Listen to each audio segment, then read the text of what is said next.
Clair Obscur Expedition 33 has officially blown my mind. I got around to this game a little bit later than I would have liked, and by the time I did, the public love and hype surrounding it had reached a fever pitch. Highest rated game ever on Metacritic, Game of the Year lock, best RPG in years. Surely this all had to be at least a little hyperbolic, right? Wrong. Clair Obscur Expedition 33 is a work of art, and today I want to talk all about it. But first, thanks for clicking on my video. Games like Clair Obscur really remind me why I wanted to start a channel to talk about gaming in the first place, and I really appreciate each and every one of you who listens and continues to support my content. If you enjoyed this video, please be sure to give it a like and subscribe to my channel.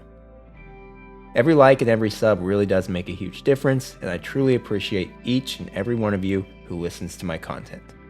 Now with that preamble out of the way, let's talk about one of the best video game experiences that I've had in a long time. First, let me be clear about what this video is going to be. This is going to be a mostly high-level overview of my time with the game thus far, and should be pretty spoiler-free. I'm only about halfway through this game's incredible story myself, so I won't be diving into that here. The story is so damn good though that there's a chance I'll do an entire video on it once I roll credits, but for now, rest assured, no spoilers here. I do think that's a good place to start the conversation though, because this game's story has been nothing short of phenomenal thus far. By now I'm sure you're familiar with the premise. The game takes place in a dreamlike France-inspired world where the people of the city of Lumiere live in constant fear of a distant entity named the Paintress. Every year she paints a number, and all the people that age disappear into thin air forever. You play as Gustave, as well as a few others, and it's up to you to set out on the game's namesake Expedition 33 to find and put an end to the Paintress's evil reign forever. It's a deeply intriguing hook for a story. What exactly is the Paintress? Why is she doing this? How is she doing this? So many questions immediately pop up for the player and continually pull you along as you play. Like I said, no spoilers, but this story goes places and it goes places fast. No need to worry about a slow start with this RPG. To be honest, I can't remember the last time I've been this invested in a game's story. I've talked before about how bad my attention span is these days. I mean, even if I'm playing a game I'm very invested in, when a long cutscene rolls around, I still find myself often reaching for my phone eventually. But not here. Every cutscene, every line of dialogue, every moment has had me on the edge of my seat, and I simply cannot wait to see how this story ends. And a big part of why it's all so damn gripping is the all-star cast of voice actors present here. Ben Starr, Andy Serkis, and of course Charlie Cox of Daredevil fame all play substantial roles.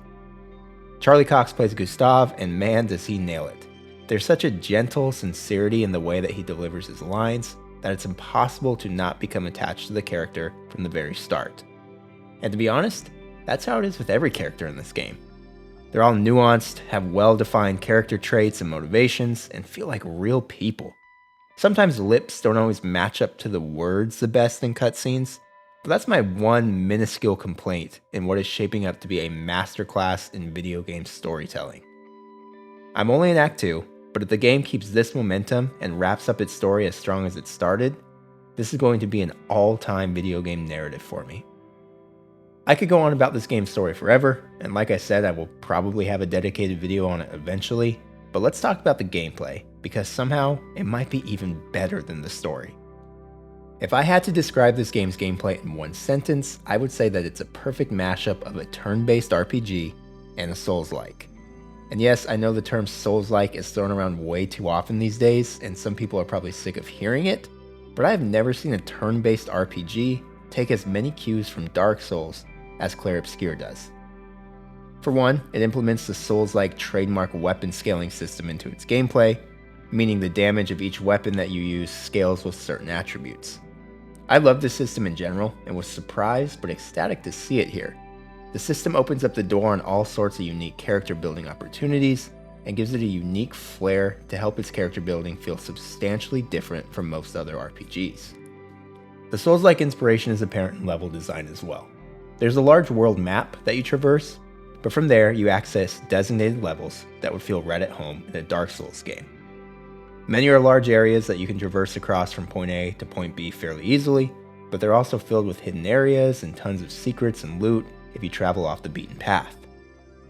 There are also expedition points that act exactly as bonfires do, where you can rest and replenish items, but when you do, all the enemies in the area respawn as well. Adding so much Souls flavor to a turn-based RPG might sound strange at first, but the way Clair Obscur does it so beautifully and seamlessly, it makes it feel like a match made in heaven. And a large part of that is due to just how well this game handles the other part of that equation. I think Clair Obscur Expedition 33 might have the best turn-based combat in a video game ever. Period, point blank. For one, like every other aspect of the game, it is absolutely oozing with style and flair. From the incredibly badass animations that each character has when entering battle, to the snappiness and pop of the UI, every second spent in battle is a treat. Oftentimes when I start to get deeper into turn-based RPGs such as this, I find myself avoiding enemies in the overworld, as constant battles can get tedious. But not here. I found myself constantly seeking out and battling every enemy in sight unless my party was in particularly bad shape. Combat is simply that enjoyable. I mentioned the style and flair of the battles, but of course none of that would matter if the mechanics weren't solid, and fortunately, the combat mechanics here are more than solid. They are fantastic. Whether it's Lune's elemental stain mechanic or Mael's different sword stances, each character has a surprisingly deep mechanic central to them that makes them feel not only extremely unique from one another, but also opens up a stunning amount of build possibilities. All this is enhanced even further by a truly exemplary button prompt timing mechanic. Think Paper Mario, but deeper and more satisfying. Pressing buttons at the right time when you attack allows your character to inflict extra damage, and timing your button presses correctly when the enemy attacks allows you to dodge or even parry attacks. Like every other aspect of combat, it's all incredibly satisfying and flashy as hell.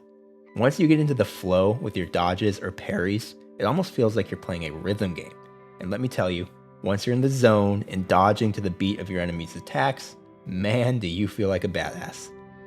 This might sound dumb, and certainly isn't my most in-depth analysis, but I think the best way to describe Clair Obscur is that this game just has it. The it factor is here, and it's here in spades. Everything about this game, from its story, to its combat, to its UI, just oozes confidence and flair. It has a uniqueness to it that makes it feel vastly different from any other game on the market. Sure, it might take lots of cues from Souls-like games and more traditional turn-based RPGs, but the way that it ties everything together and puts its own flavor on things makes it feel like something we've never seen before. Like I said earlier, this will definitely not be the last time you hear about this game on my channel. But for now, I just wanted to hop on and talk about my first 20 hours with the game, because it has been nothing short of special. I would love to hear your thoughts and impressions on Clair Obscur in the comments below, but let's keep it spoiler free for now. There will be plenty of time to talk spoilers in future videos. Trust me, the way I feel right now, I feel like I'm going to be talking about this game for years to come. And of course, as always, thanks for being here, thanks for watching, and I'll see you on the next video.